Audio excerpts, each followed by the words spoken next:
Marcos Jr. na sisiguruhin na ang 2026 budget ay hindi lamang pang economic growth, kundi maiangat ang buhay ng bawat Pilipino at ang susunod na mga henerasyon. Ayun, so confirmed. Yun talaga. Pero pinaliwanag ba niya magkano ating uutangin para masapatan yung pondo na yan?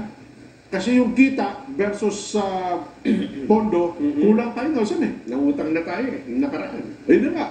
Eh maubigyan na naman tayong mangutang ngayon dyan. Kasi 6.7 trillion ang kinikita ng atin ng gobyerno ngayon sa kabuuan ay parang wala pang 6 trillion na saan eh. Oo. Kulang talaga. Kulang talaga. Gastos versus kita. Ganun ba? Oo. E di ang gawin natin dyan, magbenta tayo ng ginto.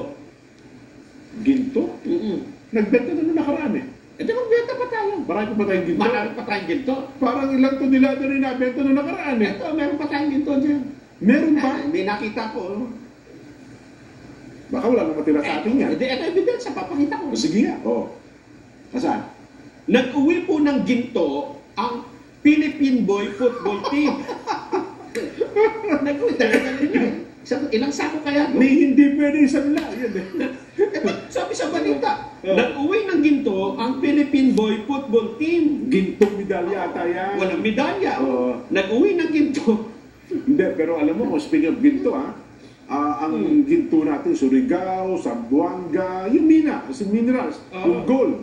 Alam mo bang isa sa tayo sa may pinakamaraking gold Mina. mining sa mundo? Kaya lang, uhukayin pa yun eh. Oh well, tama nga. Pero ibig sabihin, kung maaanin natin ng tama at maayos, Nelson, sa gold pa lang, at iba, hindi pa natin sama iba pang minerals, alam ko, ang daming Mayaman minerals. talagang Pilipinas. Meron kang copper, meron kang nickel, meron kang kung ano-ano. Nung grade school tayo dyan. Oo. Yan, isa sa subject natin, di ba? Yes. Guguhit ka ng mga papa. Oo. Diba? Roblon. Yan. So, ilagay mo kung ano mga mina makukuha mo dyan. Marmol, Ang nandyan. ang dami, di ba? Yes. Marmol, ginto, Yan. nickel, Oo. iron, lahat eh. Kaya nung takang-taka ko, ang dami pa ng mineral sa Pilipinas.